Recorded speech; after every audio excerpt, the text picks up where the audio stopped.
We recently did a masterclass with a CEO for the Village community, and he made a really interesting point about selling into the enterprise, which is like enterprise customers don't just buy the best product, they buy from someone they trust, who can help them navigate this very anxiety-ridden time where everyone feels behind.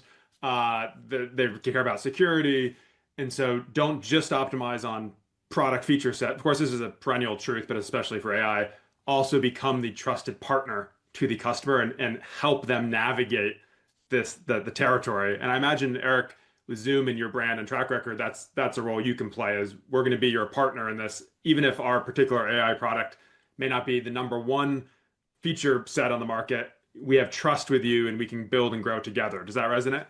That's absolutely right. However, trust is extremely important. Let's say that for your customer, they have quite a few solutions, on the table. Which one to pick? Right? For sure, if they trust you, they are going to pick up your solution. That's guaranteed. However, if something new, right, and they trust some vendors, partners, but vendors, partners normally they're relatively big, very slow. If they do not have a solution, they still want to deploy the solution from startup. Again, back to the cursor. It's a great example. The brand new startup company, a lot of companies already embrace that. Yeah, fair point. In this AI moment in Silicon Valley today, the revenue ramp of some of these companies is truly extraordinary. Like their company is going from, zero to $100 million of revenue in record times. Um, and of course, there are also a lot of companies that are scaling revenue and then losing revenue or churning customers, right? So it's very perilous from that perspective. Hard to know what's sticky and what isn't.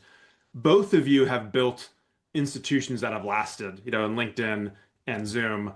What do you think for some of these young hotshot founders that have created, companies that have grown extraordinarily quickly in the early days?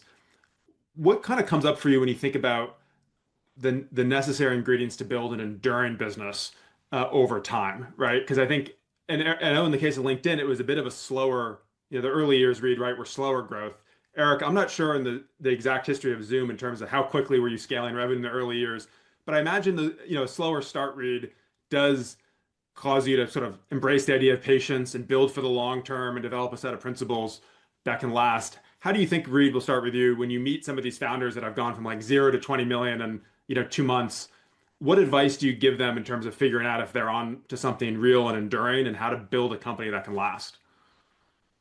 Well, I think you always have to have a theory of the game of what 10 years out are. These companies are not valuable in a year. They're valuable in, 10 years and ongoing. And so your theory of the game could be, hey, people don't really understand what we got. We've got a very slow thing, but it's compounding and it's going to be really valuable when it gets there. All LinkedIn. It could be, look, it's going to go really hard and hot, kind of right now, right? And but that is going to also put us in a place where we can go do stuff. And it's you got to have a theory of that game, and it's got to be forward. It can't just be the, hey, look, it's working right now. And but like you could both make a mistake of being overly predictive. Like you go look at Uber and you say, well, it's only like the black cars, like the current limo fleet, and you're like the most often one is current TAMs or what dedicates stuff. I mean, like for example, when you look at Airbnb, you could either say it's tiny because you're comparing it to like people using classifieds to rent rooms, or it's huge because it's the entire like stay in the travel industry, industry.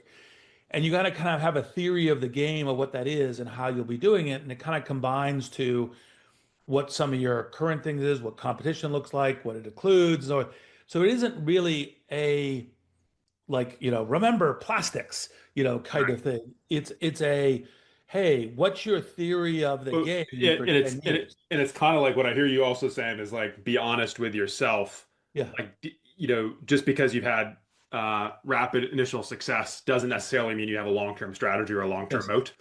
Yes. And what explains the initial rapid success and Yeah. how durable is that? Eric, do you want to react to this? Yeah, really right on. Actually, lesson I learned is, hyper growth is always good, but however, it's also very dangerous. The reason why the high growth might hide lots of issues you do not know actually, because you look at the revenue, look at the bookings, MRR, right? So, wow, that's amazing. The company doing extremely well. Behind the scene, there's so many things hidden there. That's the reason why early days I specifically told our team, we don't want to grow faster. We want to fix those problems. You do not want to grow that fast because there's so many issues suddenly become most important issues you cannot fix. The perfect scenario, you can grow much very fast. At the same time, you proactively fix all those hidden issues. That would be best scenario, but extremely hard.